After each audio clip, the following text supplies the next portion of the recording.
세월 찾아나 날았네. 내겐 주밖에 없네.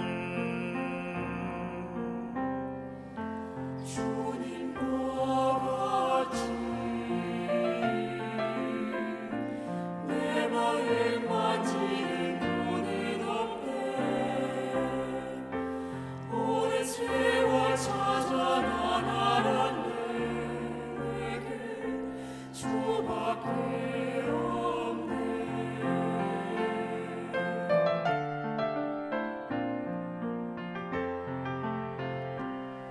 주사비 강같이 흐르고 주 손길 치료하네.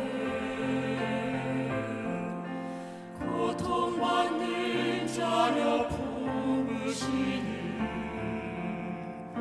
주밖에 없네. 주님과 같이 내 마음 만지는 분은 없네. 오랜 세월 찾아나 날았네. 내게 주밖에 없네.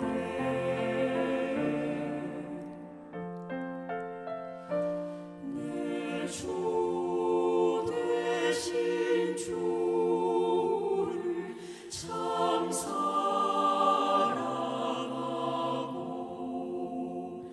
곧 그에게 죄를 다 보하리라.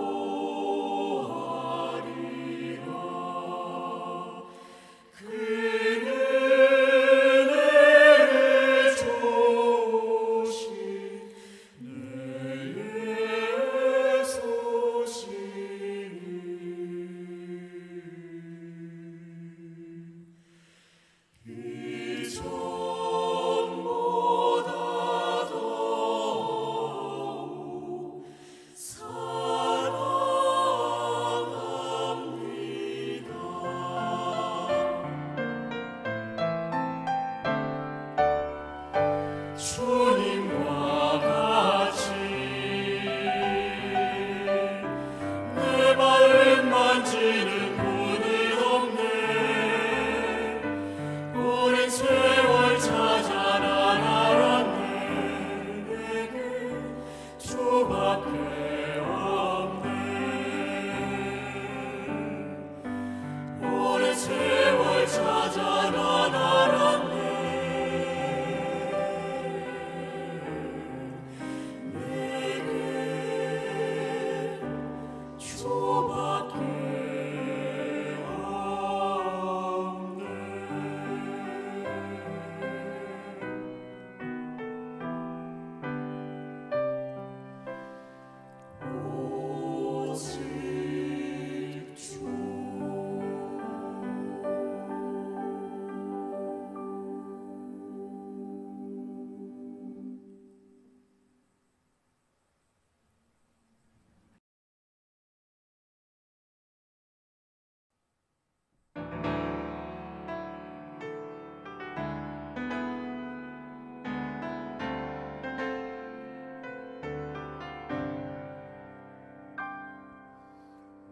주의 창조자여 지휘자가 주의 오케스트라 앞에 서네. 피조물은 정교한 악기 들고 하늘의 물이 환호하네.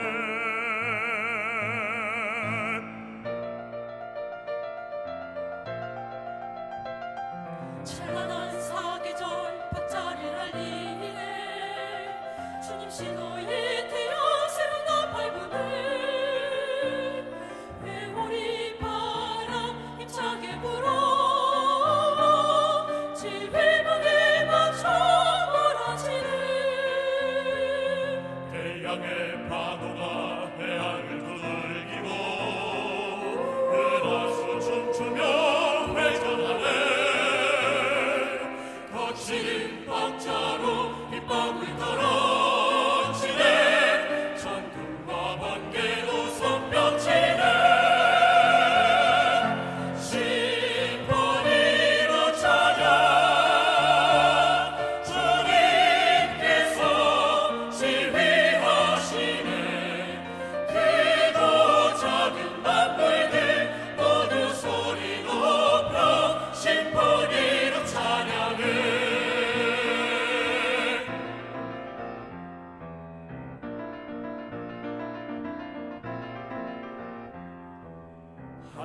조용히 기다리네 주 얼굴 돌리네 인간에게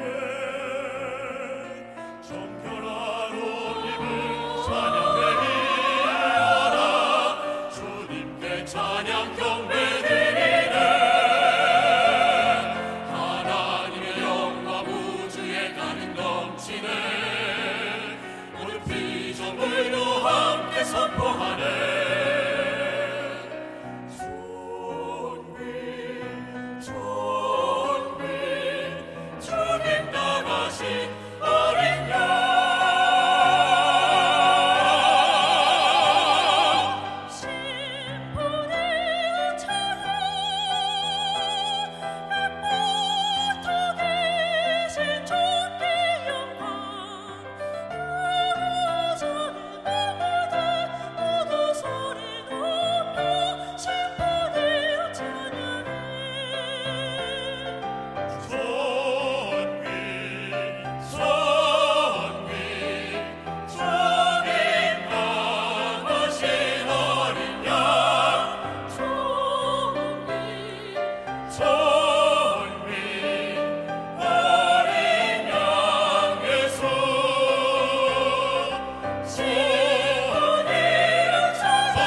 하늘에 계신 우리 주 하나님, 죄된 모습으로 살아가는 연약한 저희들을 구원하시고 건강과 필요를 채워주시며 어려운 세상을 살아갈 수 있게 해주심에 감사를 드립니다.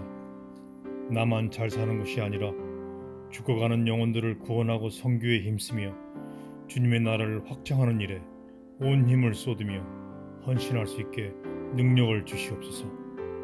매일 이 시간에 귀히 쓰시는 주님의 종 권성근 목사님을 세우시고 이 시대의 적절한 말씀으로 저희들을 깨우시고 유튜브로 듣는 모든 분들에게도 감동과 깨우침이 있어 들은 말씀 실천하는 귀한 준비된 시청자들이 되게 해 주시옵소서. 이 세미나를 위해 수고하시는 미주교회협회와 남가주 연합장로회 회장님과 총무님들에게도 건강과 능력 더하셔서 받은 바 사명을 완수하시는 주님의 종들 되게 해 주시옵소서. 매일 진행되는 순서에도 성령님 같이 하셔서 듣는 모든 시청자들을 먼저 방문해 주셔서 길가가 아닌 옥토에 뿌려지는 주님의 말씀이 되게 해 주시옵소서. 이 모든 말씀을 예수님의 이름으로 기도합니다. 아멘.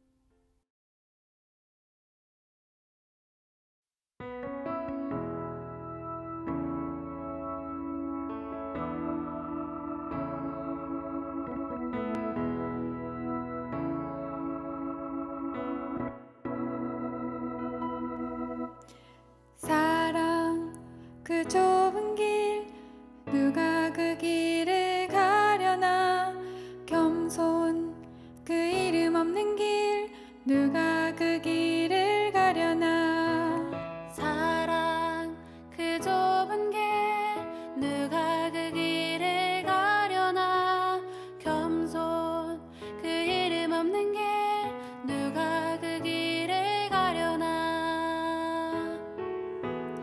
누가 주의 마음 알아 자매의 눈물 닦아주며 누가 형제의 허물 사랑으로 덮으려나 누가 주의 마음 알아 절망에 갇힌 영혼 찾아 위로의 손 내밀어 사랑으로 안으려나 사랑 그 좁은 길 누가 그 길을 가려나 겸손 그 이름 없는 길 누가 그 길을 가려나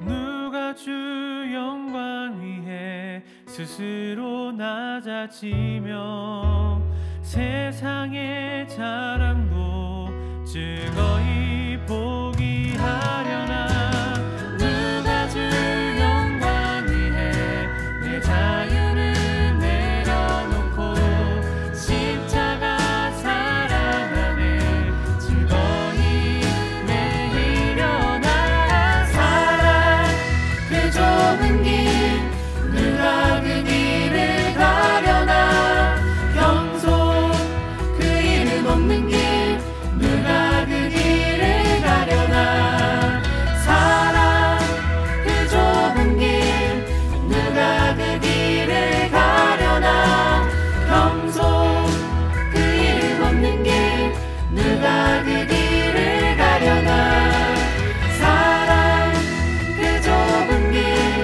누가 그 길을 가려나 겸손 그 이름 없는 길 누가 그 길을 가려나 사랑 그 좁은 길 누가 그 길을 가려나 겸손 그 이름 없는 길 누가 그 길을 가려나 사랑 그 좁은 길 누가 그 길을 가려나 겸손 그 이름 없는 길 누가 그 길을 가려나 사랑 그 좁은 길 누가 그 길을 가려나 겸손 그 이름 없는 길 누가 그 길을 가려나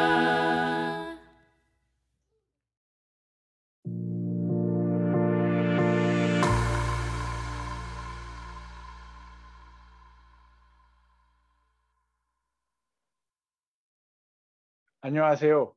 세 번째 강의 시간이 되었습니다. 조금은 혼동스럽고 도전적일 수 있는 이 강의를 잘 들어주셔서 감사합니다.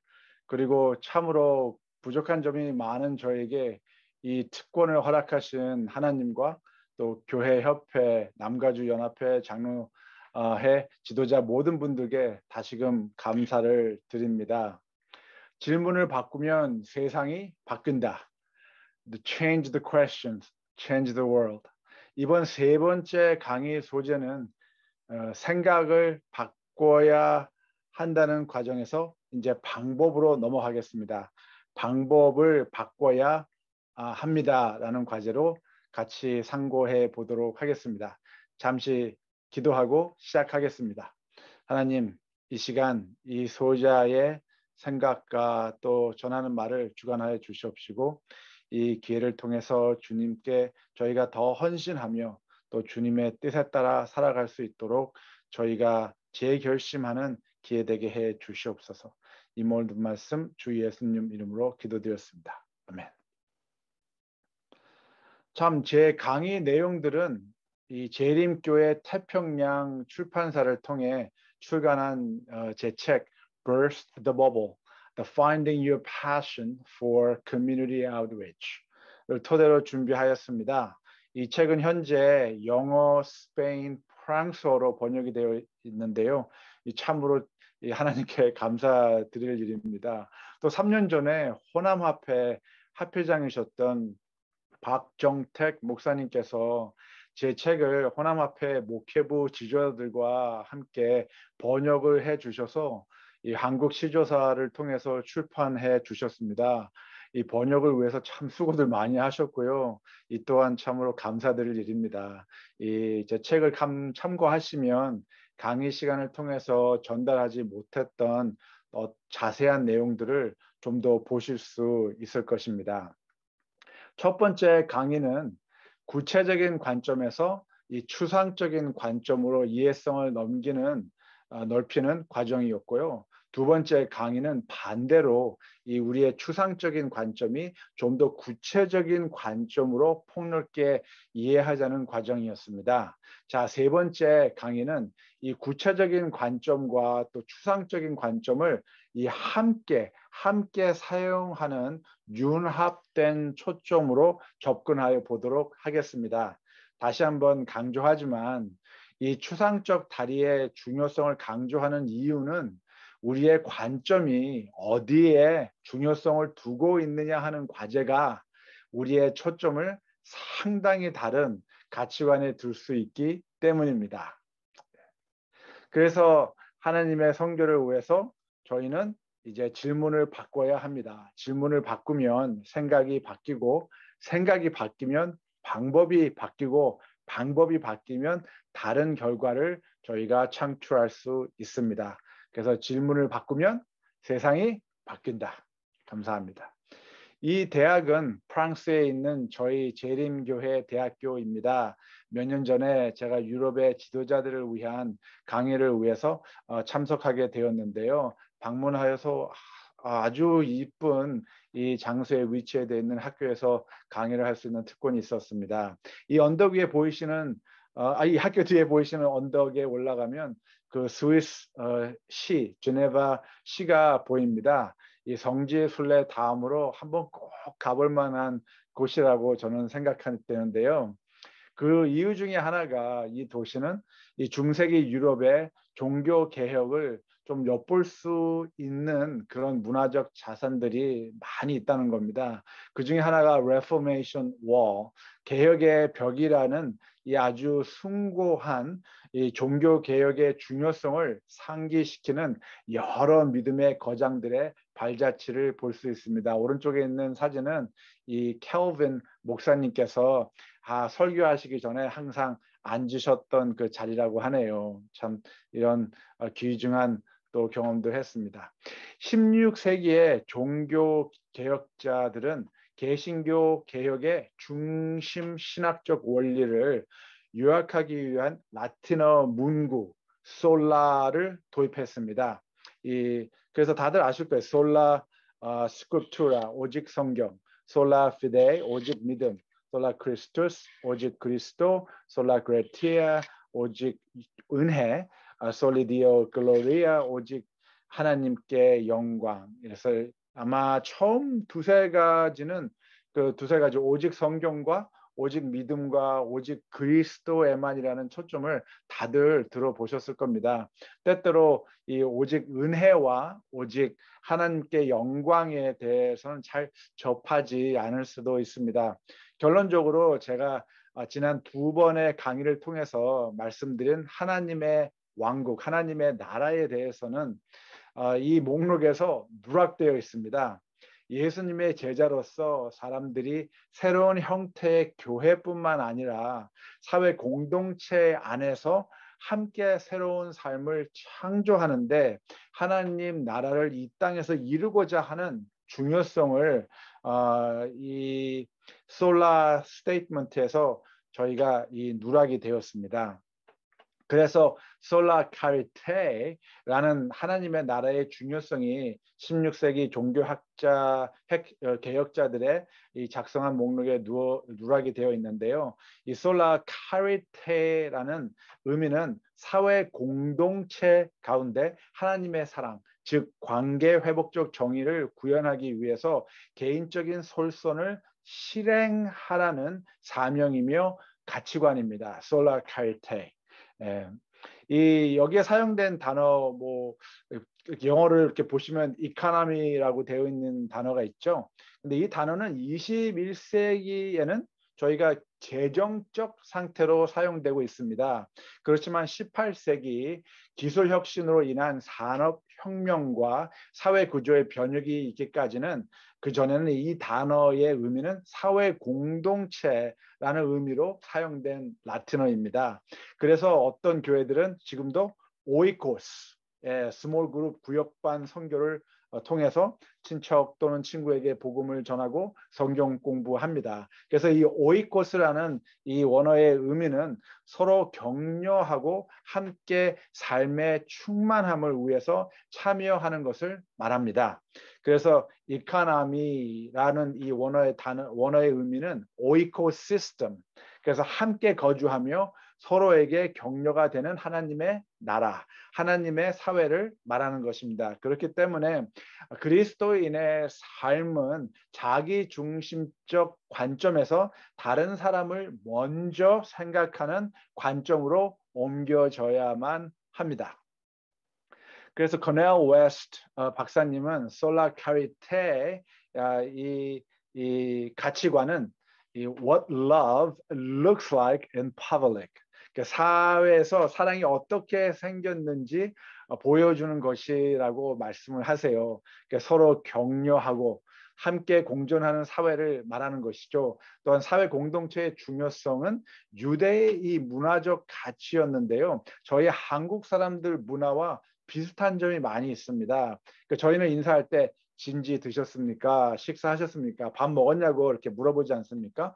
그래서 저희는 식구라는 단어를 음식이라는 글과 또 입구라는 말로 표현합니다. 그래서 함께 밥 먹는 사람들, 함께 존재하는 사람들, 그런 뜻이죠. 그래서 우리에게 성도의 교제는 우리 모두가 한 믿음의 식구라는 중요성을 표현하는 것입니다. 저는 이러한 문학적 가치가 솔라 카리테의 의미를 잘 표현하고 있다고 생각됩니다. 이해가 되시겠죠? 그래서 이 솔라 카리테의 중요성을 Dr. Joel Loffing이 이렇게 말씀하시는데요. 참 좋은 표현이세요. 사람들이 하나님의 백성들에게 배울 것입니다. 그러나 모든 일은 이스라엘이 실제로 구원의 표시로 인식될 때만 가능합니다. 하나님의 구원이 그분의 백성을 인식할 수 있게 명백하게 가시적으로 변형시킬 때 말입니다. recognizable 하고 이 tangible 명백하게 the visible 가시적으로 변형시킬 때 말입니다. 그리스도인의 예수님의 사랑을, 예수님에 대한 믿음을 사회 공동체를 섬기면서 행동으로 보여주어야 한다는 말씀입니다. 그 과정 속에서 교회와 사회 간의 신뢰의 관계를 구축할 수 있기 때문이죠. 하나님의 복음을 선포하는 동시에 모든 영혼에 대한 하나님의 사랑과 관심을 인식할 수 있게 명백하게 가시적으로 우리의 삶을 통해서 보여주어야 한다는 것입니다. 그래야 솔라 카리테가 현실적으로 현재 존재할 수 있다는 것이죠. 그래서 란 사이러 목사님은 이런 말씀을 하시는데요. 이 예수님을 통해서 분명한 것은 왕국의 발표와 표명은 그분의 메시지와 삶의 핵심입니다 라고 하세요. 그래서 그분은 왕국의 발표를 그냥 말로만 메시지를 전한 것이 아니라 표명으로 삶의 핵심을 통해서 증거하셨다는 것입니다. 그래서 마태복음 6장에 나라에 임하옵시며 뜻이 하늘에서 이루어진 것 같이 땅에서도 이루어지이다. 그래서 우리는 이 땅에서 우리의 지역에서 이웃에서 하나님의 뜻과 하나님의 나라가 이루어져야 된다는 것이죠. 실질적으로 명백하게 구체적으로 가시적으로 이 구체적인 관점을 통해서 우리가 이제 생각이 바꿔져야 한다는 것입니다. 그래서 하나님 나라는 추상적이면서도 또한 구체적이어야만 합니다. 이 두 가지 다예요. 예를 들어 우리 누가복음 4장을 한번 보시겠습니다. 누가복음 4장 이 메시아의 선교, 하나님의 선교에 대해서 이 영적인 이해도 우리가 물론 중요하지만 육적인 현실적인 면에서의 그 적용성도 저희는 이 실행 방법도 중요시 해야 한다는 것입니다. 예를 들어 이 가난한 자에게 복음을 전하고라고 하신 부분, 영적으로는 저희가 예수님의 복음에 대해서 전하는 것을 얘기할 수 있겠죠. 그리고 이해할 수 있어요. 그렇지만 육적으로 또 복음을 전인적 사역으로 실천하면서 필요한 이들에게 도와주는 것도 이제 연결을 해야 된다는 겁니다. 추상적인 것과 이 이 구체적인 것이 하나가 되어야 된다는 것이죠. 그래서 포로된 자에게 자유를 전파하고, 그래서 영적으로는 저희가 죄악의 노예의 신분이 끝난 것을 가르치고, 또 육적으로 인류 모두의 자유를 위한 사회 활동과 운동에 참여하고, 눈먼 자에게 다시 보게 함을, 하나님에 대한 무지함을 영적으로 깨우쳐야겠죠. 그것도 육적으로 병자에게 의료 선교를 통해 도움을 제공하고, 압박당하는 사람들에게 자유를, 죄악의 권력에서 자유케 되었음을 가르치고, 또 육적으로 억압과 속박에서 자유롭게 해방되도록 저희가 도와주고, 그리고 주의 은혜의 해, 이 희년 다 기억나시죠? 영적으로는 육적인 죽음에서 영적인 희망을 부여하는 것이지만, 또 육적으로는 관계의 회복의 정의를 실행하며 믿음의 공동체를 성립하는 것입니다. 그래서 저희가 이제 추상적인 영적 관점과 또 구체적인 육적 관점이 서로 연결되어야 올바른 하나님의 선교에 대한 이해성과 또 실행을 경험할 수 있다는 것입니다. 예를 들어서 제가 한번 설명을 해보도록 하겠습니다. 이 성경에 이 예수님께서 병을 고쳐 주시다라는 단어와 또 깨끗이 하였다는 단어들 많이 이렇게 사용되는데요. 단순히 이 단어들은 그저 그들의 병을 치료하셨다는 의미가 아닙니다. 이 단어들은 전인적 관계 회복의 정의를 위한 치유하셨다는 의미입니다. 그러니까 치료는 병을 고치는 일이지만 치유는 이 관계 회복적 정의에 대해서 이야기예요. 그래서 소경이나 안진병이나 이 문둥병자들은 가족으로부터, 이웃으로부터, 사회에서 격리되고 천대받고 멸시받는 사람들이었습니다. 그렇죠? 근데 사회 공동체로부터 권리를 박탈당하고 연결고리가 끊어지고 분리되어 파문당한 상태에 있는 사람들이었습니다. 그래서 예수께서 단지 이들의 병을 치료한 것이 아니라 그들의 삶을 치유하신 것입니다. 육체적, 정서적, 사회적, 영적 모든 면에서의 해방, 그렇죠. 그 구석에서의 해방을 통해서 온전함을 이루신 것입니다. 그러니까 쉽게 이야기하면 이런 건데요. 이들이 치유를 통해서 다시금 이 병자들이, 문둥병자들이 이 저른뱅이가 가족의 품으로 돌아온다는 것이죠. 그래서 남편이 되어지고 또 아내가 되어졌다는 겁니다. 또 부모가 되어지고 또 자식이 되어졌다는 것입니다. 그래서 끊어진 가족과의 관계가 다시금, 그렇죠, 연결돼서 회복된 것입니다.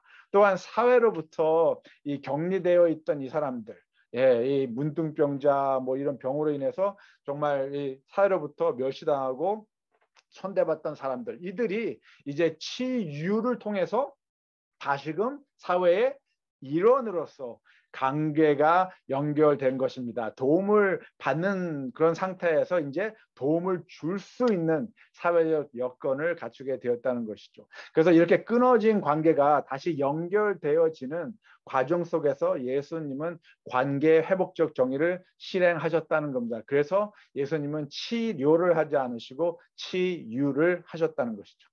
바로 이 이유 때문에 하나님의 선교 사명을 바로 이해하기 위해서는 우리는 누가복음 4장의 소명과 마태복음 28장의 사명, 그리고 이사야 58장의 명령, 그 소명, 사명, 명령을 함께 연결해서 이해할 때 저희는 하나님의 선교에 대해서 더 넓게 또 깊게 이해할 수 있고, 또 저희 선교적 교회에 대한 정체성을 재조명할 수 있다는 생각입니다.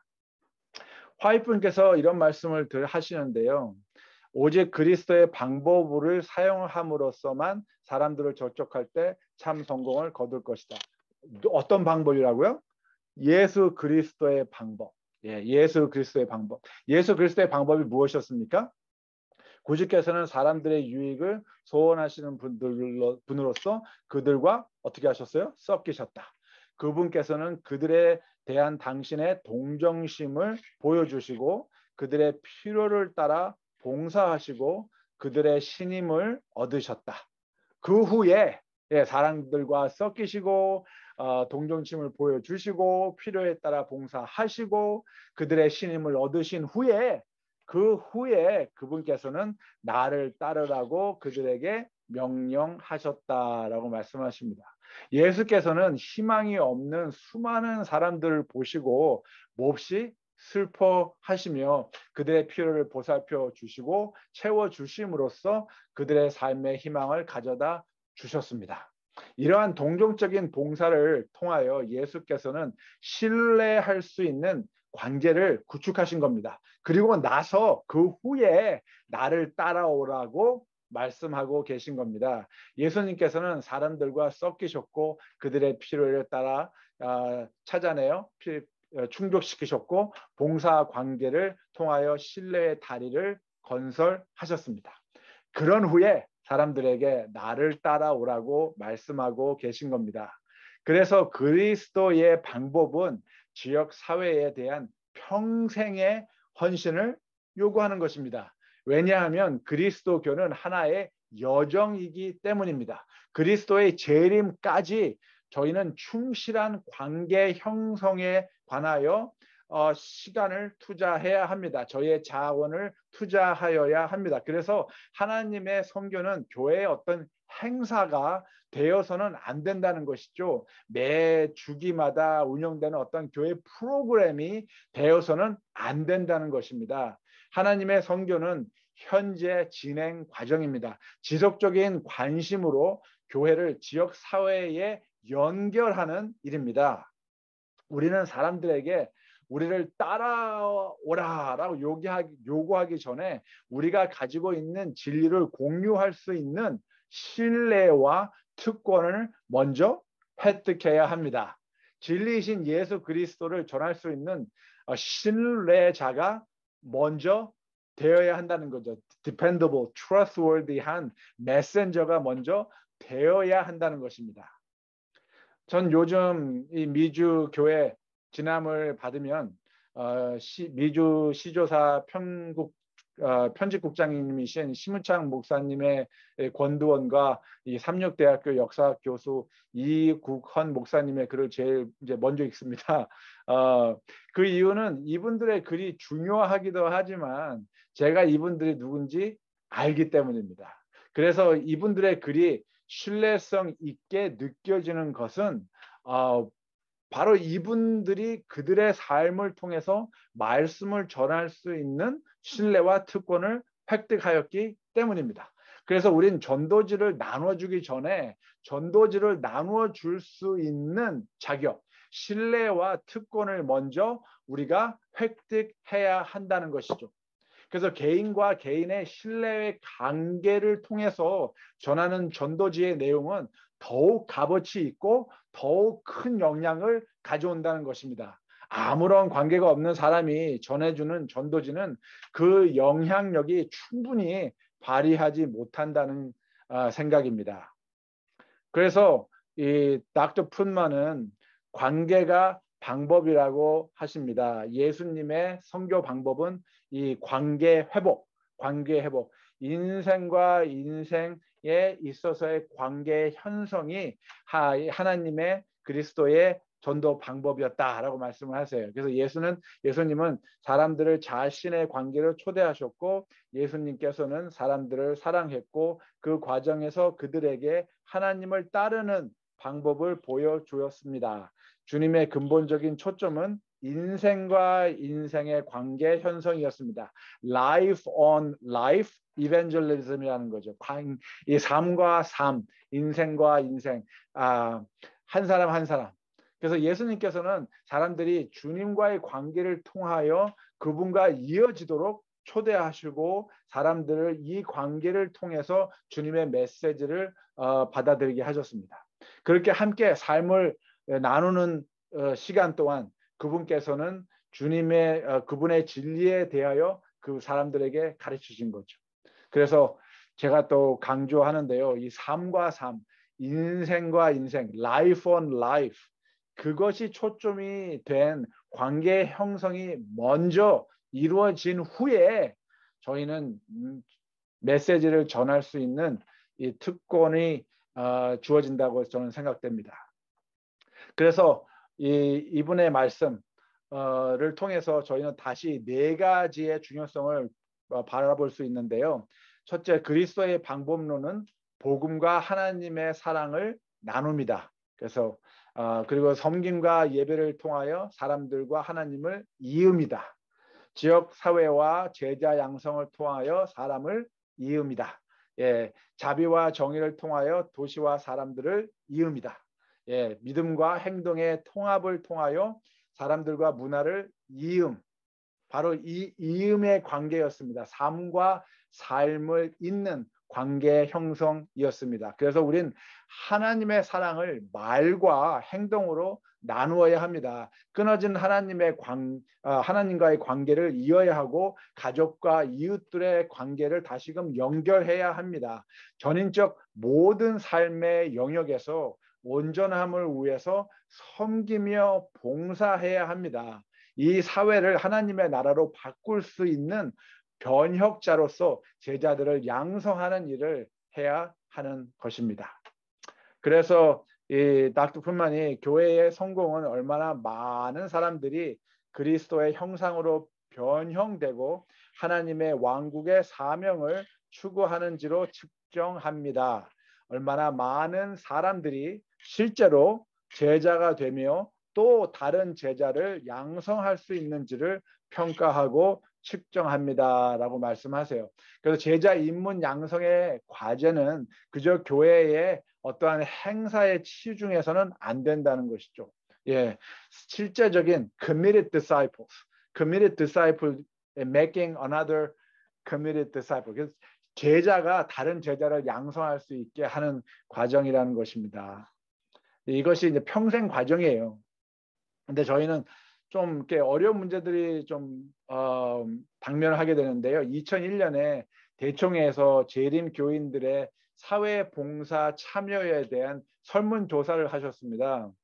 결과적으로 29%의 교인들이 사회 봉사에 참여한다는 결과가 나왔습니다. 그러니까 어떤 분들은 그러실 거예요. 오유, 29%면 거의 3분의 1인데 3분의 1의 이 전체 교인들이 사회 봉사를 하고 있으면 좋은 결과가 아닌가? 라고 아마 말씀하실 겁니다. 근데 문제는 뭐냐 하면 이 3분의 1의 교인들이 29%의 사람들의 대답이 오직 80% 그러니까 29%의 사람들이 yes, 사회봉사합니다 라고 했는데 그 중에 오직 80%가 그나마 뭘 하냐 하면 이 추수감사절 때와 이 성탄절 때 음식을 나눠주는 일을 합니다. 그 외에는 어떤 사회봉사도 하지 않는다는 것이죠.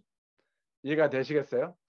예, 29%의 사람들이 사회봉사 합니다 그랬는데 그 중에 오직 80%의 사람들이 하는 일이 1년에 딱 두 가지, 추수감사절 때 하고 성탄절 때 음식 나눠주는 일. 그 외에는 아무것도 안 한다는 거예요. 이게 문제가 되죠. 그러니까. 예, 그래서 로버트 립튼컴 이 박사님이 우리는 지역 주민을 우리 교회가 행하는 지역 사회 봉사와 활동에 극히 중대한 구성원으로 참여시켜야 한다고 말씀하시면서요. 3가지 종류의 교회가 존재한다고 말씀하십니다. 첫째는 지역사회 안에 존재하는 교회, Church in the Community. 그리고 두 번째는 지역사회로 향하는 교회, Church to the Community. 그리고 세 번째는 지역사회와 함께하는 교회, Church with the Community. 이 3가지를 말씀하시는데요. 참 재미있습니다. 이 첫째, Church in the Community는 지역사회 안에 존재하는 교회입니다. 장소 개념으로 지역사회 안에 존재하는 교회입니다. 대부분의 교인들은 지역 주민이 아니에요. 지역사회 활동에 또 전혀 관심이 없고 관여하지도 않습니다. 이런 교회는 어떤 면에서 식민지 개척 사고에 사로잡혀 있는 국제화 접근 방식을 기반으로 존재하는 교회들입니다. 그냥 우리끼리 모여서 이런 형태의 교회는 소금병, 이 salt shaker라고 하죠. 소금병 자체가 이 바나나 빵을 만드는데 이 빵 덩어리 속에 그냥 이 소금병 통째로 들어가 있는 거와 똑같은 거예요. 예수님께서 너희는 세상의 소금이라 마태복음 5장 13절에 하셨는데 우리는 소금의 맛을 이 소금병 안에 들어 있으니까 발휘할 수가 없는 겁니다. 저희 그 앤드루스 신학대학교 교수님이셨던 러셀 브로 목사님께서 재림교회 성장의 중요성을 강의하시면서 이런 말씀을 하셨는데요. 너무나 오랫동안 재림교회는 자신들을 안전한 피난처와 집단으로 모여 사는 곳에 스스로를 고립시키며 마치 그들 이외의 세상은 존재하지 않는 것처럼 지내왔다. 이제 그런 시대는 끝났다. 우리는 더 이상 그런 배도의 상태로 지낼 수 없으며 감히 그렇게 해서도 안 된다. 이제는 교인들이 개별적으로 그리고 교회 차원에서 지역 사회 속으로 들어갈 때이다 라고 말씀하십니다. 들리십니까? 너무나 오랫동안 재림교회는 자신들을 안전한 피난처와 집단으로 모여 사는 곳에 스스로를 고립시켰다는 것입니다. 그리고 마치 우리 외에는 우리 외에 세상은 뭐 존재하지 않는 것처럼 그렇게 지내왔다는 것이죠. 이 코로나 사태 이후 교회에 꼭 필요한 말씀을 이 10년 전에 이 목사님이 벌써 하셨습니다. 그래서 저희는 이 지역사회 속으로 들어가야 합니다. 그래서 to the community, 지역사회를 향하는 교회인데요. 그래도 이 교회는 뭐 처음 교회보다는 좀 나은 편이에요. 이 교회는 지역사회를 위해서 뭔가 해야 한다는 어느 정도의 책임감을 느끼고 있는 교회입니다. 하지만 문제는 지역사회의 필요를 찾아내기 위해 지역의 유력한 지도자들과 또 지역 주민의 의견을 듣지 않아요. 경청하지 않습니다. 지역사회의 필요를 교회가 의무적으로 결정을 합니다. 교회가 하고 싶은 대로 결정을 해서 행동을 하는 교회죠. 그 교회 지역사회가 필요로 하는지 안 하는지 그 봉사에 대해서 활동에 대해서 필요한지 필요하지 않은지를 파악하지 않고 그저 교회가 하고 싶은 것을 하는 교회를 이렇게 지역사회를 향하는 교회 to the community라고 합니다. 그래서 이렇게 뭐 쉽게 얘기하면 만약에 우리 지역 주민들을 만나지 않은 채로 그들의 실제적 필요를 충족해 주려고 한다면 아마 바나나 이 빵을 이렇게 다 만들고 난 다음에 이 바나나 빵 위에다가 소금을 이렇게 뿌리는 거와 같은 현상이 되는 거예요. 이 말이 됩니까? 말이 안 되죠. 이런 현상은 완전히 이거 부적절한 행동입니다. 그래서 우리는 세 번째 우리 지역 사회와 함께하는 이 with church with community가 되어야 합니다. 이런 교회는 지역 사회를 향한 선교를 하나의 동업자 관계로 간주하는데요. 지역의 지역 지도자들과 또 주민들과 함께 협업, collaborative, 협업해서 교회의 사역을 지역 사회로 연결하는 것을 말합니다. 교회가 지역 사회 안으로 정말 들어가는 것을 말하는 것이죠. 그리고 지역 주민들과 개인적인 관계를 형성하는 것입니다. 이러한 교회야말로 이 지역 사회가 필요로 하는 것은 무엇입니까? 라고 경청하는 교회입니다. 그리고 지역의 지도자들과 주민들에게 질문하는 교회이며 지역 사회 활동 계획에 있어서 사회가 함께 참여하도록 이 계획하는 교회입니다. 그래서 이러한 빵덩어리 속에서 소금은 이제 그 빵 속에 있는 그 외의 다른 어떠한 성분들과 정말 잘 이렇게 결합돼서 접하게 돼서 그 소금은 그것들과 함께 섞이는 과정 속에서 결과적으로 맛있는 빵 맛을 나게 한다는 것이죠. 향상시킬 수 있다는 겁니다. 그래서 소금은 그 자체로 소금 자체로 있을 때보다 다른 성분들과 섞일 때 더 많은 역할을 할 수 있다는 것입니다. 이것이야말로 코로나 사태 이후에 교회로서 하여금 정말 공공기관과 또는 영리기관 그리고 비영리기관 이 모든 분야에서 우리가 함께 지역 사회 전체를 동업자로 생각해서 의도적으로 참여시키기를 촉구하는 이유가 되어야 하는 것입니다. 우리는 이제 우리의 지역 사회를 그저 봉사하기 위해서 생각하는 그런 상대가 아니라 지역 사회 안에서 사회와 함께 일하는 동업자로서의 관계를 모색해야 하는 것입니다. 그래서 저는 이 첫 번째 강의부터 이 전인적이라는 이 말씀 사역이라는 중요성을 말씀드리는데요. 이 holistic, 이 헬라어 홀로스라는 이 단어, 모든 전체적인 통합적인 이한 단어에서 이 인간의 삶을 전체적으로 볼 때 정말 육체적, 정서적, 사회적 그리고 영적의 모든 면에서의 이 풍족함, 안녕을 저희가 추구해야 한다는 것입니다. 그래서 이 홀로스는 이 삶의 충만함 그리고 완벽한 삶이란 의미의 이 샬롬이라고 저희가 얘기하죠. 이 유대인들이 그래서 그 샬롬하고의 동일한 뿌리의 언어이기도 합니다. 이 원어를 통해서 하나님께서는 우리로 하여금 완전하고 충만한 삶을 살기를 원하시는 것을 저희가 배울 수 있습니다. 사실 저는 이 전인적 선교 사명은 하나님께서 당신의 자녀들에게 하신 가장 중요한 약속이며 이 언약의 관계를 지키는 것은 우리가 하나님께 뿐만 아니라 서로를 위해 져야 할 그리스도인의 의무이자 책임이라고 생각합니다. 그래서 저는 선교적 교회의 전인적 사역은 이제 이 공동체에 대한 그리스도의 사랑을 나누고 예수님의 이름으로 사람들을 사랑하고 교회와 사회의 장벽을 정말 이제 붕괴하고 행동하는 믿음으로 증거하고 섬기는 자로서 전도하고 전체 사회 공동체에 영향을 미치는 사회 문제에 대한 변화를 위해 사회 활동에 참여하고 그리스도인의 성육신 사랑, 이 incarnational ministry, love 그런 모델과 희생적인 섬김의 자세로 전인적 사역에 동참하여야 한다고 생각합니다. 우리가 사회 봉사와 사회 활동의 중요성을 깨닫고 그 책임과 의무를 다 하려고 할 때 비로소 예수님의 이 사역, 전인적 사역의 의미를 깨달을 수 있는 것입니다. 자, 두 번째는 이 통전적 사역이라는 뜻인데요. 이 통전적 사역의 의미는 이 전체를 정말 아우르고 조화시키고 통합한다는 뜻입니다.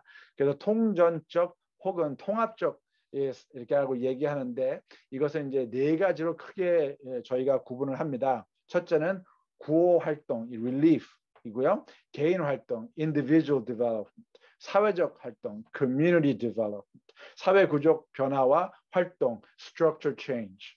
이렇게 네 가지로 저희가 얘기를 합니다. 통정적 사역을 실행할 시에 교회에서 사회로부터 신뢰가 생기는 관계를 형성해 주는 문이라고 저는 생각하는데요. 여기서 쉽게 얘기해서 구호 활동이라고 하는 것은 이 긴급한 상황에 놓여 있는 이들에게 음식을 나눠주는 일, 옷가지를 나눠주는 일, 그리고 거주할 곳을 직접 제공하는 것을 말합니다.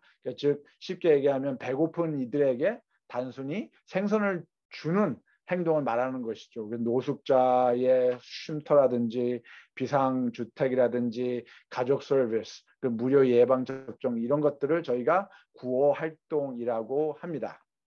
두 번째, 개인적 개발 활동은 변화 사역을 포함하는 것으로서 그 사람으로 하여금 자신의 신체적, 정서적, 지적, 관계적, 사회적 지위를 개선할 수 있는 자질과 능력을 실어주는 일을 말하는 것입니다.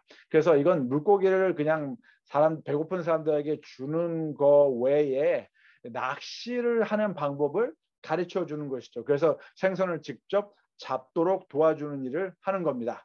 그래서 주택 소유 세미나를 한다든지 재무 관리, 또 신용 상담, 또 검정고시 볼 수 있는 학업 그런 프로그램, 기술 능력 개발하는 그런 프로그램, 또 언어와 문화를 가리키는 그런 클래스, 또 가족 상담과 이혼 방지 및 이 회복, 유아 교실, 청소년 교실, 건강 세미나, 동호회 이런 것들을 다 우리가 뭐라고 하냐면 개인적 개발 활동이라고 합니다. 이제 세 번째는 지역 사회 개발이라는 건데요.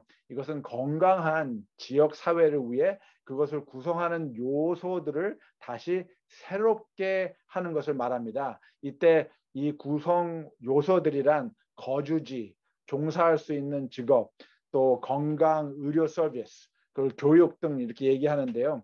이것은 이 낚시를 잘 할 수 있도록 필요한 낚시 그 장비를 그 사람에게 제공하는 것과 같습니다. 그래서 저렴한 주택 개발을 하고 또 건축물 재활용 운동도 저희가 참여하고 또 교회에서 타가소 운동 운영도 하고 또 방과 후에 학습할 수 있는 그런 오후나 저녁 시간 이 가리키는 학습 시간도 마련하고 또 직업을 창출하고 가족 법률 상담도 하고 우리가 갖고 있는 이 멀티 퍼포스룸 이것을 지역 사람들이 사용할 수 있는 체육관으로서 또 이렇게 사용할 수 있도록 생각하는 것 이런 것을 저희가 다 지역 개발, 사회 개발이라고 하는 것입니다. 이제 나머지 네 번째는 사회 구조적 변화인데요. 사회 구조적 변화란 불공평한 정치적, 경제적, 환경적 그리고 문화적 제도와 체제들을 변화시키는 것을 말합니다. 그래서 지역 모든 그 구성원들이 공평하게 이 어장에 접근할 수 있도록 도와주고요. 또 그 모두가 공평한 기회를 얻어서 이 낚시터에서 낚시를 할 수 있는 환경을 조성하는 겁니다. 그래서 불공정한 대출 관행이라든지 주거 환경을 저희가 개선하고 세금 혜택, 건강 이런 보험 혜택, 보험 제도 이런 걸 개선하는 것을 얘기하는 겁니다. 낮은 학비, 또 가족 친화적 정책, 뭐 금연 운동 이런 것들도 다 이 사회 구조적 변화에 포함되는 거예요. 그래서 목소리가 없는 사람들의 목소리가 되어주는 일, 또 그들이 또 스스로 대변할 수 없는 사람들을 위해서 저희가 옹호하는 일을 사회 구조적 이 변화라고 얘기합니다. 그래서 교인들 중에 어떤 분들은 이 구호 활동을 하셔야 합니다. 그리고 또 어떤 교인들은 개인 개발하셔야 하고 어떤 교인들은 사회 개발에 참여하시고 또 어떤 교인들은 구조 변화에 참여해야 합니다. 이제 그저 옷 나눠주고 음식 나눠주는 거 하는 걸로 이래 가지고 저희가 사회 사역을 하고 있다라고 말하는 것은 이 전체적인 이 통전적인 면이 아니겠죠. 그래서 저희는 이 네 가지의 모든 면에서 참여를 하여야 하고 또 교회가 하는 것이 아니라 사회와 함께 하는 것입니다. 예, 다시 말씀드려서 사회 봉사는 음식을 나눠주는 일입니다. 그렇죠? 예, 근데 사회 활동은 이 가난을 퇴치하는 일입니다. 예, 그래서 사회 봉사는 저희 교회가 혼자 할 수 있어요. 그렇지만 사회 활동은 교회가 혼자 할 수 없다는 겁니다. 전체적인 이 사회와 함께 해야 되는 거예요. 공동체, 공공기관과 영리기관과 비영리기관이 함께 교회와 일을 해야 된다는 겁니다. 그래서 사회 활동을 통해서 우리는 사회 변혁자, 사회 변화 주도자로 이제 탈바꿈해야 합니다. 그래서 공경에 처한 사람을 도와주고 자선 활동하고 개인과 가정을 대상으로 봉사하고 자비와 동역해서 이건 다 사회 봉사 우리가 해왔던 겁니다. 잘하고 계세요. 근데 이제 사회 봉사에서 저희가 사회 활동으로 연관성을 가져와야 한다는 거죠. 그래서 공경을 발생시키는 원인을 저희가 제거하는 일, 또 사회 및 경제적 활동을 위해서 참여하고 사회 구조를 변혁하기 위해서 목소리가 되어지고 또 사람들을 옹호할 수 있는 입장이 되어야 되고 또 관계 회복적 정의를 이루기 위해서 저희가 사회 활동에 참여해야 하는 것입니다. 그래야 교회가 위치한 지역 사회에서 교회는 정말 소금과 빛의 영향력으로 존재할 수 있는 것입니다. 이해가 되시겠죠? 자, 이 교회는 인디애나에 있는 그 Faith Community라는 교회인데요. 이 교회는 수십 년간 수요일 저녁 한 10명 안팎의 교인들이 모여서 예배를 드리고 성경 공부를 해왔습니다. 그러다가 새로 부임하신 목사님이 교인들에게 사회 봉사와 사회 활동에 대한 그 도전을 하시고 새로운 도전을 하시고 교회 주변 사람들과 대화를 나누시기 시작하셨어요. 이 지역 사회가 가지고 있는 문제점들에 대해서 듣고 경청하시는 과정 속에서 많은 것을 배웠는데요. 이 사회는 이 문제로 인해서 높은 이혼율과 가정 폭력이 심한 사회였습니다. 그래서 경제적인 이 어려운 환경으로 이 빈곤한 사람들이 매년 증가하고 있었고요. 약 30%의 이 지역의 가정들이 이 인터넷이 없어요. 그래서 자녀들이 학교 끝나고 와서 집에서 방과 후에 공부를 해야 되는데 이 인터넷이 없으니까 불편함을 경험하고 있는 것을 알게 되었습니다. 그래서 그들이 함께 기도하면서 생각을 바꾸고 선교 방법을 바꾸기로 했어요. 결과적으로 이 교회는 수요일 저녁 예배 한 10명 남짓 모여서 예배 드리던 그 시간을 사회의 문제점을 해결하기 위해서 지역의 전문가들을 초빙해서 세미나를 개최하기 시작했습니다. 그래서 결혼과 가족 문제에 대해서 세미나 하시고 또 재정 상담과 관리 교육도 하시고 이혼 방지와 또 회복을 위해서 부부 성장 이 프로그램도 하고요. 그리고 교회에다가 인터넷 이 서비스를 다 준비하고 컴퓨터 이런 거 준비해가지고 이 지역 사회에 있는 이 필요한 이 인터넷이 필요해서 공부를 할 수 없는 학생들을 교회에 초빙해서 방과 후에 학습도 실시하고요. 이러는 과정에서 이 사람들이 점점 교인들과 관계를 맺기 시작하면서 어떤 결과가 생겼어요? 성경에도 관심을 보이기 시작한 거예요. 그래서 하나님에 대해서 질문을 하기 시작하고 그래서 교회는 아주 기초적인 성경 공부를 하기 시작했습니다. 믿어야 하는 이유와 이 성경의 기원과 또 이 세계 종교를 또 비교해서 개혁의 역사와 성경과 그 주제들 그리고 하나님을 알고 하나님의 말씀을 공부하는 방법 이런 기초적인 것부터 그 사람들에게 가르치고 또 함께 이 믿음의 공동체 생활을 하기 시작했습니다. 그래서 20여 년 전에는 이 교인 수가 한 50명 안팎이었던 이 아주 조그만 교회가 지금은 3,000명이 넘는 지역사회의 변혁자로서 존재하고 있습니다. 사회에 정말 필요한 소금과 빛으로 하나님의 선교적 교회로 성장했습니다. 이 교회는 문이 매일 열려 있어요. 사회 봉사와 사회 활동을 하기 위해서 교회 문이 매일 열려 있습니다. 이 멋지지 않습니까? 예. 저는 이런 교회의 성장은 사회 공동체 활동으로 인한 결과였다고 생각됩니다. 공공기관과 영리 그리고 비영리 기관들이 함께 참여한 운영 방침이었습니다. 보다 효과적으로 함께 일하는 방법을 서로가 모여서 같이 찾고 연구한 것이죠. 문제에 대한 새로운 해결책을 함께 연구하고 찾았다는 겁니다. 적은 비용으로 어떻게 하면 더 많은 것을 할 수 있을까라는 우리의 자산을 최대한으로 활용할 수 있을까 하는 생각을 함께 한 거예요. 교회가 사회와 함께. 새로운 사회 활동에 대한 아이디어도 또 창의성도 발달시키고 교인들이 활기차고 헌신적으로 참여할 수 있는 방법을 교회가 의도적으로 만들어 나갔다는 겁니다.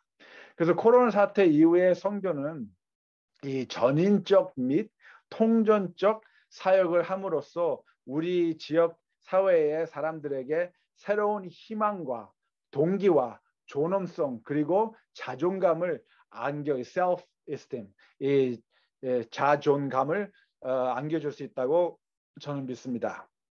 지역 사회를 대상으로 하는 통전적 사회 활동 사역을 통해서 우리는 과거의 어떠한 안 좋은 경험과 과거로부터 가지고 있는 어떠한 흉터들, 이런 것을 또 치유할 수 있는 기회도 만들어진다고 생각합니다.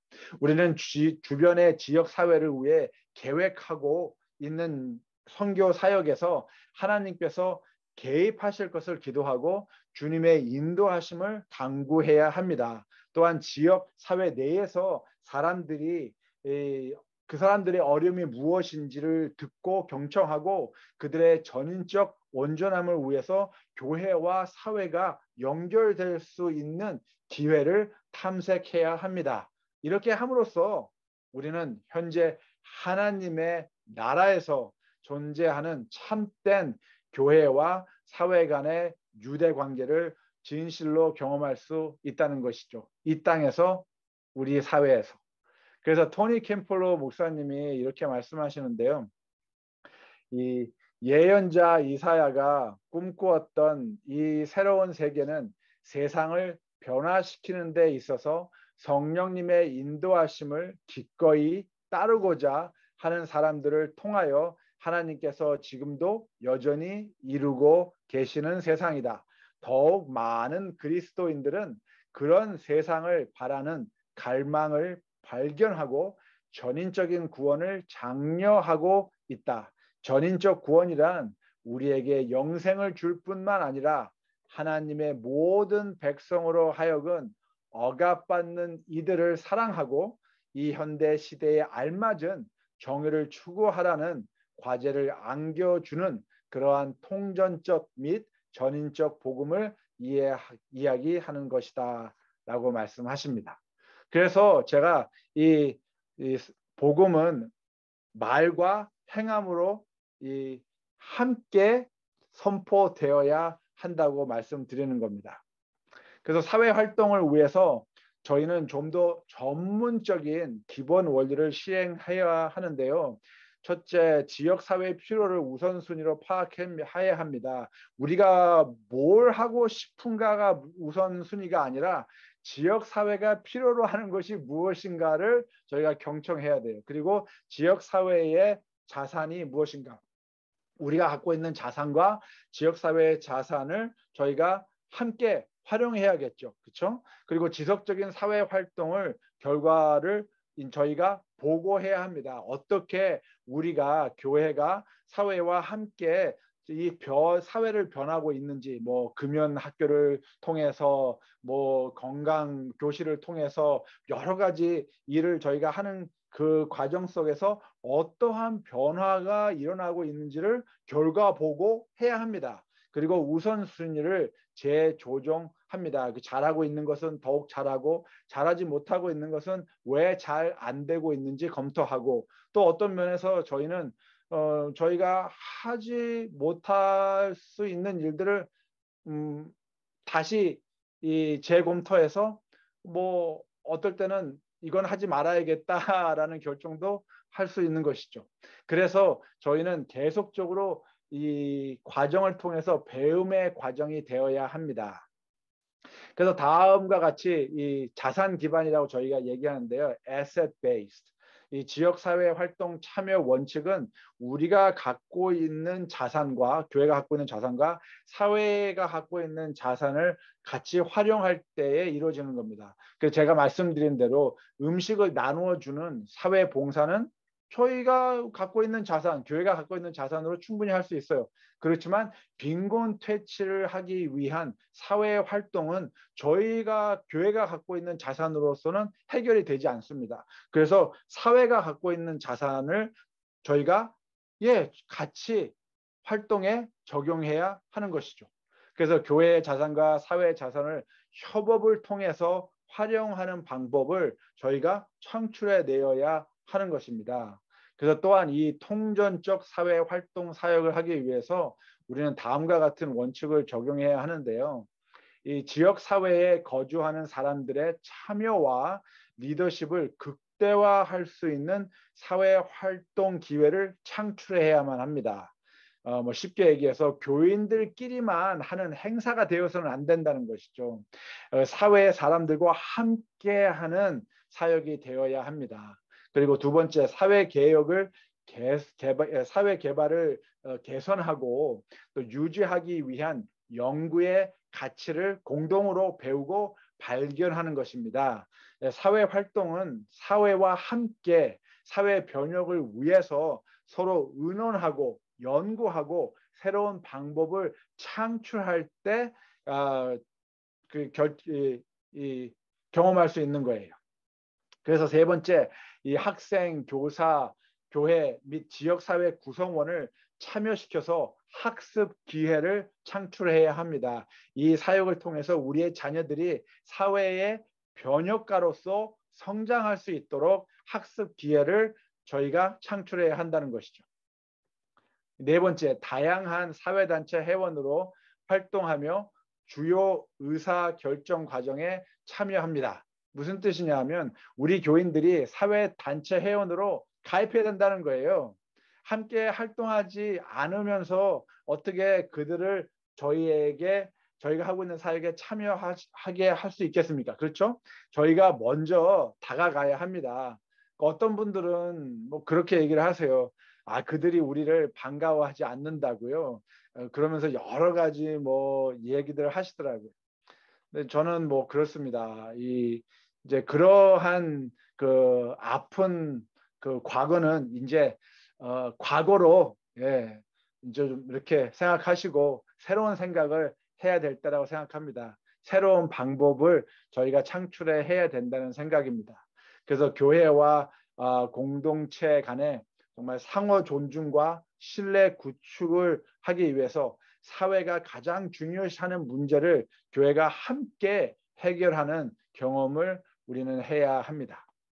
그 이유가 왜 중요하냐면 이 마슬로우's 이 hierarchy of needs, 이 마슬로우의 인간 욕구라는 이 5가 단계 다들 아시죠? 이 5번째의 단계가 자기 실현 단계인데요. self-actualization이라고 하는 단계입니다. 이 단계는 쉽게 얘기해서 개인적 어떠한 잠재성, 자기 충족, self-fulfillment이죠. 그런 자기 충족을 달성한 사람들이에요. 그래서 개인적인 성장을 이분들은 굉장히 스스로 이렇게 추구합니다. 그리고 또 이제 사회를 위해서 사회에 어떠한 봉사를 할 수 있는 기회가 있을까 하고 찾으세요. 사회에 공헌하기를 원하시는 분들입니다. 사회의 어떤 변화를 이루시기를 원하는 분들이에요. 이런 분들은 어쩌면 저희가 갖고 있는 교회의 신념이나 예수님을 따르기로 헌신하지 않을 수도 있습니다.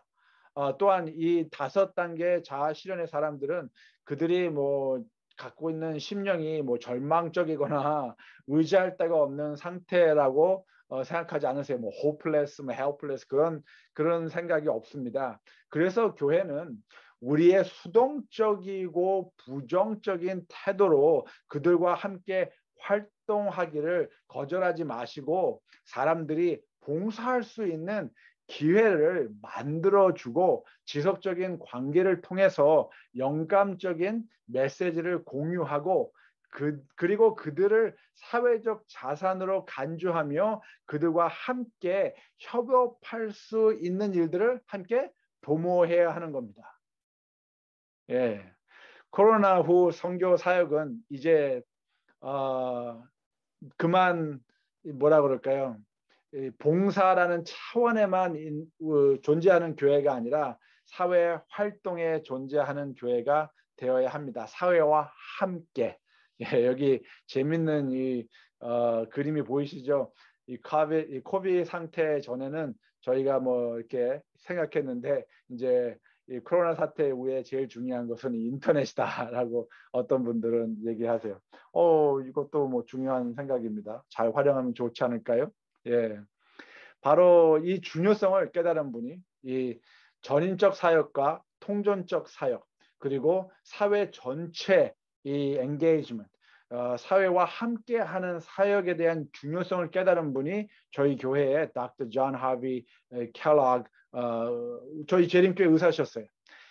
이분이 그 시카고에서 다들 아실 거예요. 국가기관과 영리기관, 비영리기관 함께 또 다른 종교 단체들과 함께 이 전인적 사역과 통전적 사역을 실행하셨습니다. 그래서 이런 많은 사회 발전을 사회 봉사와 사회 활동을 하시면서 그 당시에 저희 교회는 갑자기 급격한 교회 성장을 경험하게 되었습니다. 이 정말 폭발적인 교회 성장을 경험하면서 이 샌프란시스코에 또 영향력이 갔어요. 그래서 시카고에서 샌프란시스코에 영향력이 가서 1906년경에 이 전인적 사역과 통정적인 사역을 통해서 정말 다시 믿기지 않는 재림교회 성장이 또 한 번이 경험이 됐었습니다. 병든 자를 돌보고 고아들을 위해서 가정을 찾아주고 실업자를 위해 직업 창출하고 환자들을 돌볼 수 있는 간병인들을 교육하고 아이들을 위해서 방과 후에 또 학교 운영도 하고 이러한 전인적 또 총정적 이 사역을 통해서 교회 성장이 이루어졌다는 겁니다.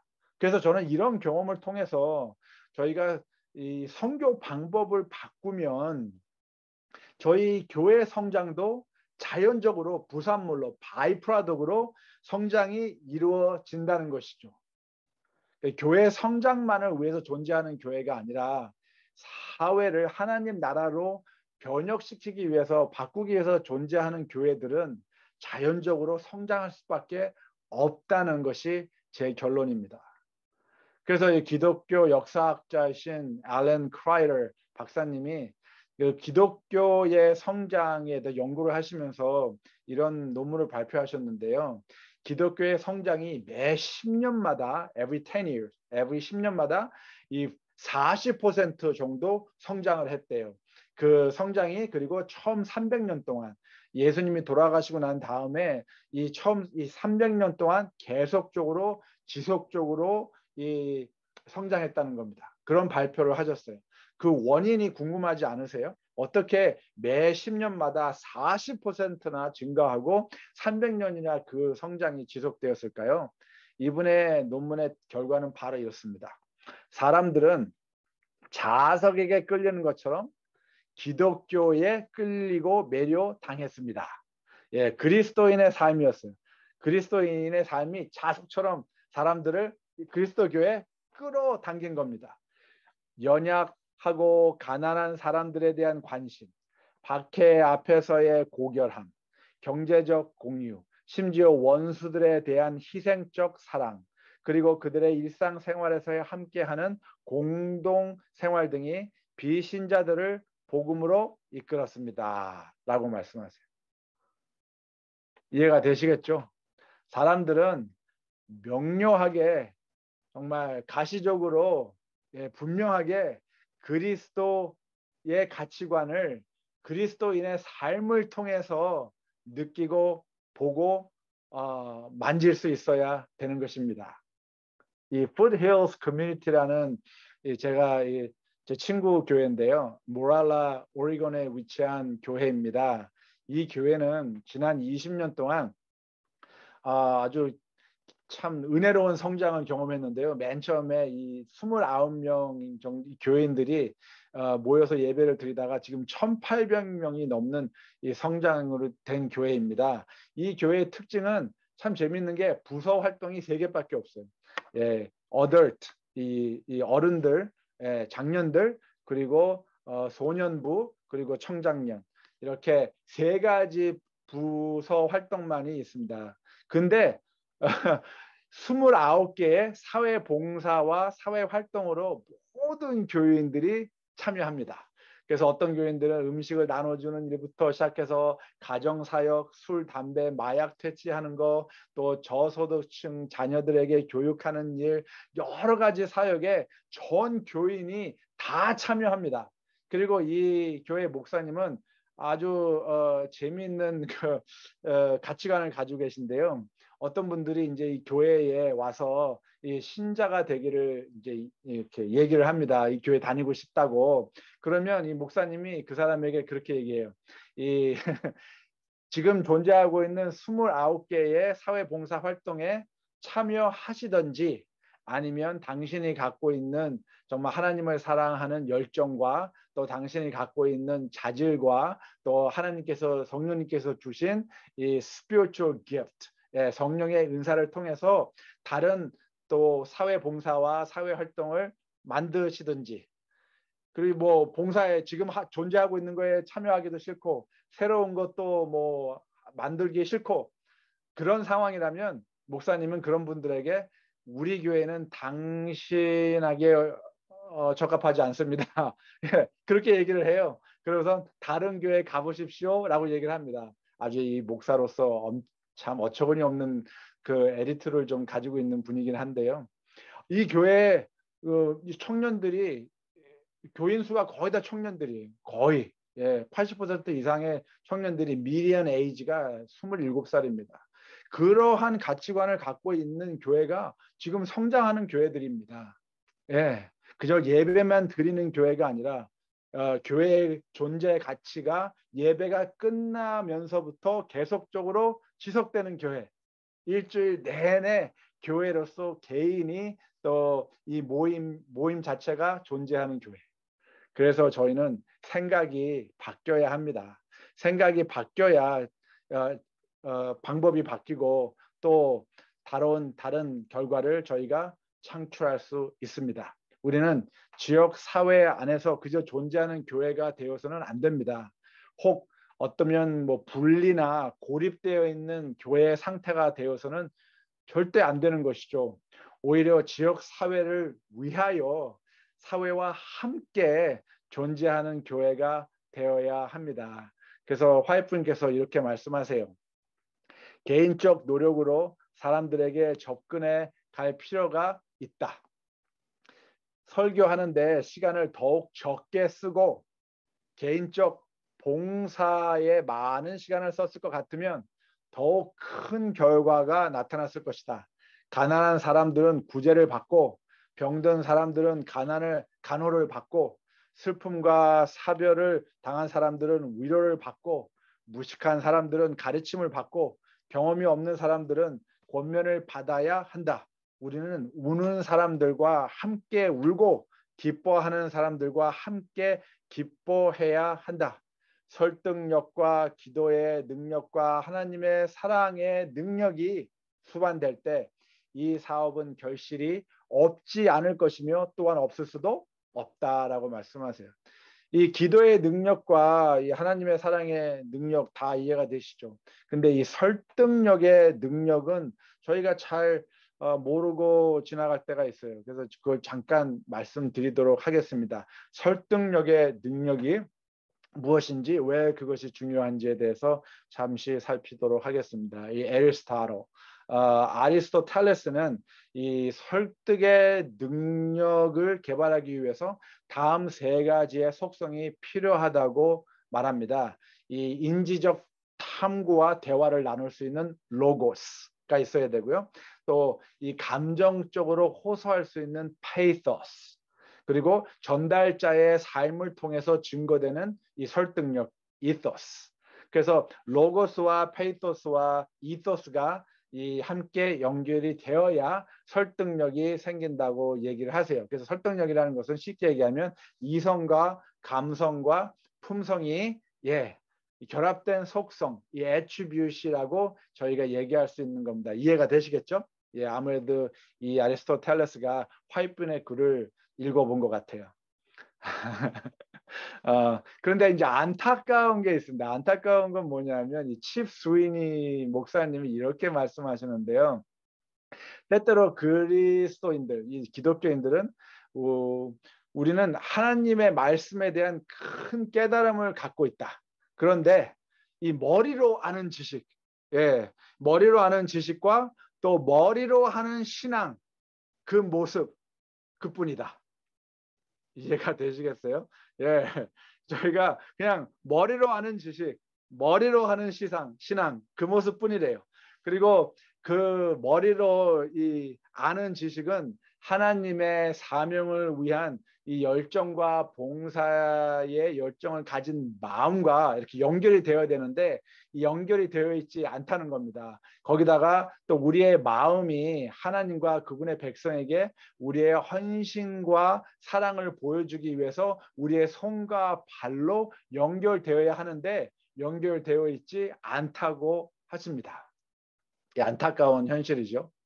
우리의 지식은 이 마음과 연결이 되어야 되고 또 우리의 마음은 우리의 손과 발로 연결이 되어서 실천적 신앙이 되어야 합니다. 만약 현실적으로 그렇지 않은 상태라면 그것이 바로 비그리스도인들이 기독교인들을 향해서 기독교인들은 실천적이지 않는 삶을 살고 있다.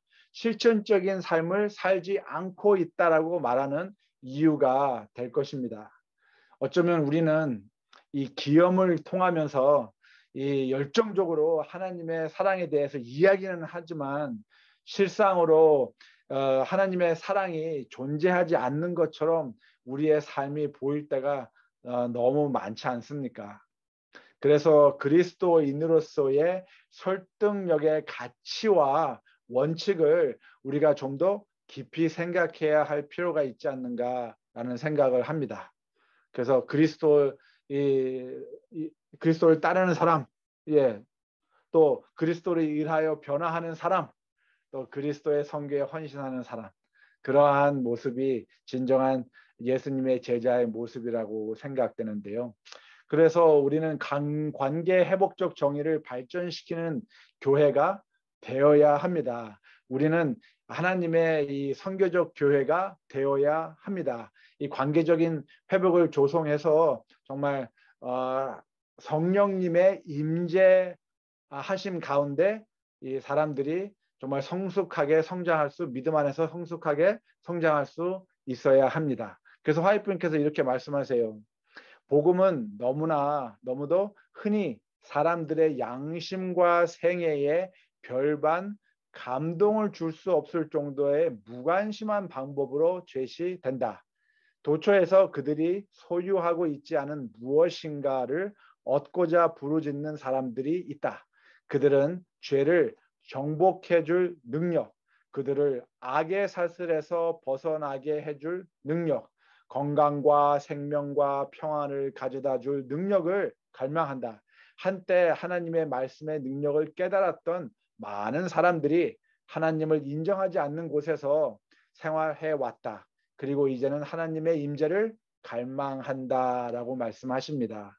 그래서 우리가 일상생활 가운데 사람들과 마주칠 때에 진심 어린 배려와 함께 그들의 전인적 행복을 위하여 그들과 관계를 맺으며 그들을 하나님께 연결하고 통종적 필요를 충족시키는 일에 저희가 시간과 자원을 투자해야 하는 것입니다. 그렇게 함으로써 우리는 우리 가운데 성령님의 임재하심을 경험하기 시작할 것입니다.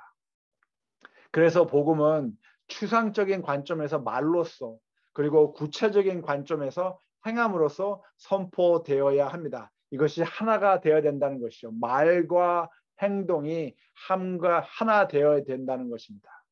근데 많은 교회 자체는 변화하지 않으면서 단지 지역 사회를 변화시키길 원하기 때문에 많은 교회가 진정한 하나님의 선교적 교회로서 존재하지 못한다라고 저는 생각합니다. 예수님의 충실한 제자로 살아간다는 것은 하나님의 언약의 백성들은 그저 더 많은 것을 가지려는 삶이 되어서는 아니 되겠죠. Having more having 이런 삶이 되는 것이 아니라 사회의 소금과 빛으로서 더 많은 영향력을 행사하는 존재감이 중요시되는 삶이 되어야 합니다. More being 의 삶이 되어야 하는 것이죠.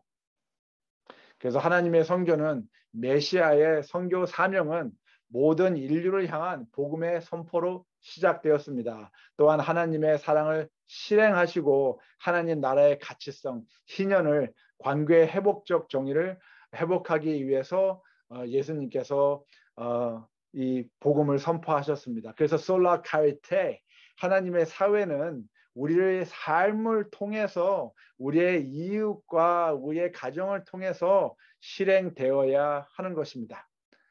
그래서 우리는 질문을 바꿔야 합니다. 근접한 지역 사회에서 우리는 재림교회로서 소금과 빛으로 존재하고 있음을 우리는 어떻게 확립할 수 있습니까? 우리는 어떻게 지역 사회의 변화와 발전을 위해서 어떤 영향력을 끼칠 수 있습니까? 우리가 어떻게 우리의 신뢰성과 신용을 보여줌으로써 필수적인 지역 사회의 일부분으로서 교회를 확립시킬 수 있습니까? 어떻게 우리가 가진 믿음을 나눌 수 있는 신뢰와 특권을 우리는 얻을 수 있습니까?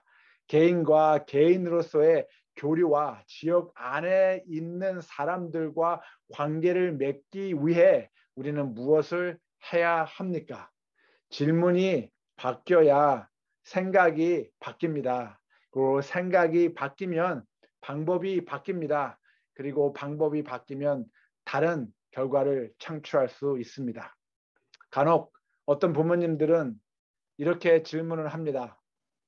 우리의 자녀들이 다니엘서와 요한계시록에 대한 예언 연구에 관심이 없다고 걱정을 하시면서 어떻게 하면 우리의 자녀들이 대쟁투 예언 연구에 더 많은 관심을 가질 수 있을까요? 라고 질문을 하십니다. 저는 이분들의 질문에 어린 왕자에 나오는 구절 하나를 소개해드리고 싶습니다. 거기에 이렇게 써 있어요. 배를 만들게 하고 싶다면 배 만드는 법을 가르치기 전에 바다에 대한 동경심을 키워주라. 그러면 스스로 배를 만드는 법을 찾아낼 것이다. 하나님을 사랑하는 마음을 먼저 갖게 하면 하나님의 선교 사명에 대한 책임의 열정을 먼저 갖게 하면 결과는 달라지지 않을까요? 질문이, 생각이, 방법이 바뀌어야 다른 결과를 창출할 수 있습니다. 코로나 사태로 안식일에 교회의 문은 닫혀 있을 수 있습니다. 그러나 결코 하나님의 선교는 문을 닫을 수가 없습니다. 하나님의 선교는 교회의 활동이 아니기 때문입니다. 하나님의 선교는 교회의 행사가 아니기 때문입니다. 질문을 바꾸면 세상을 바꿀 수 있습니다. 감사합니다.